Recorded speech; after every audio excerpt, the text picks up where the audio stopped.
But I want you to see one last thing in this whole psalm. It's the redemptive arc from cave to cross to crown. It's in the psalm.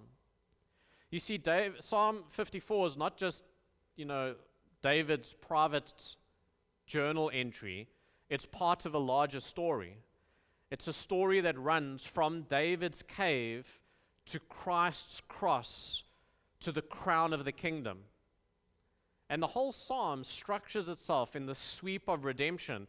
It starts with, how did it begin? Betrayal and danger. David hemmed in by treachery, appealing for rescue.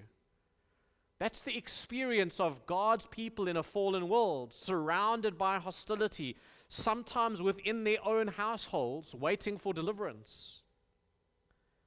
And then the cry for deliverance, a prayer anchored in the character name of God.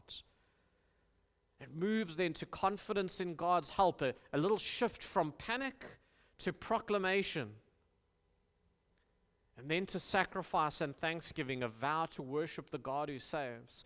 And in the storyline of Scripture, David's life is divinely intended to be the preview. David's story here, it's a trailer. Before you see the main feature at the movies, there's the trailer.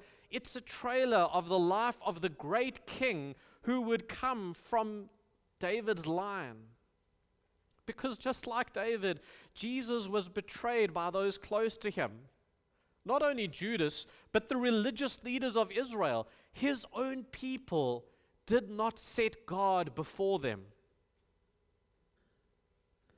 And like David, he entrusted himself entirely to the Father's will, appealing to his name and power.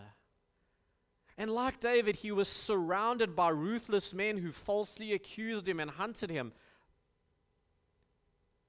But unlike David, there was no timely rescue from the Father.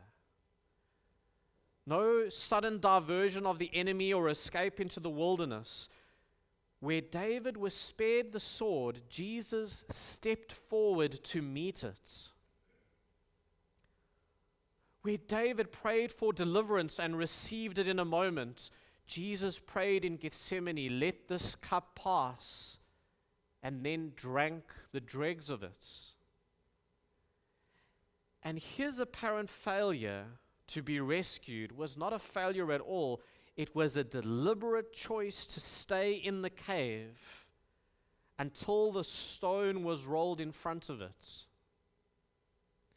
Because only by going all the way into death could he bring us to life. Only by Jesus going all the way and taking that could he rescue David's and you and me from our caves. Because how else could God look on imperfect sinners and say, "Yes, I will give you justice," and then show us mercy?